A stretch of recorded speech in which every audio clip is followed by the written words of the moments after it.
Naisip mo na ba kung sino ang pinakamalakas na Vice Captain sa One Piece? Baka ang unang pumasok sa isip mo ay si Dark King Rayleigh.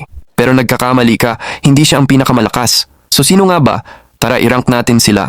Sa ikalimang pwesto, ibibigay natin ito sa pinakarespetadong villain, si Charlotte Katakuri.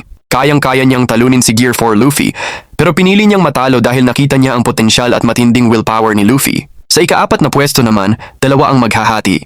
Una, si Marco the Phoenix, na nakipaglaban mag-isa kina King at Queen. Pangalawa, ang paborito nating minority hunter, si Zoro, na ginising ang kanyang King of Hell mode nang talunin niya si King. Sa ikatlong pwesto, si Ben Beckman ng Red-Haired Pirates.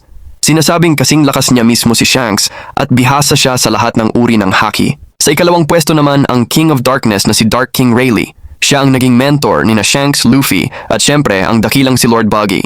Sobrang lakas ng haki niya na kahit kadiliman ay kaya niyang lutuin parang microwave style. At ang nangunguna sa listahan, ang pinakamalakas sa lahat ng Vice Captains, si Edward Newgate o mas kilala bilang Whitebeard, ang Vice Captain ng Dating Rocks Pirates. Wala makakatalo sa lakas niya. Saan nga ba talaga nabibilang si Mihawk? Isa ba siyang Celestial Dragon o anak ni Rayleigh? Ayon sa isang interesting na theory, baka dati siyang Holy Knight.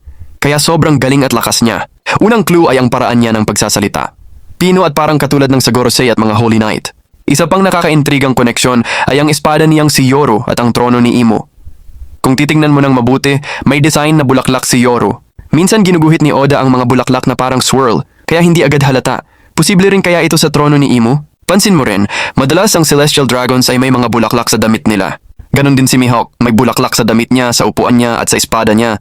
Ang mga bulaklak ay konektado kay Imo na may tema ng kalikasan at bulaklak sa buong kwento. Baka bahagi talaga si Mihawk ng pamilya ni Imo, kaya kakaiba rin ang itsura ng mata niya. At kung totoo ito, ang ganda ng parallel nila ni Shanks, pareho silang posibleng dating Celestial Dragons. Ano sa tingin mo? Totoo kaya na si Mihawk ay sobrang lakas?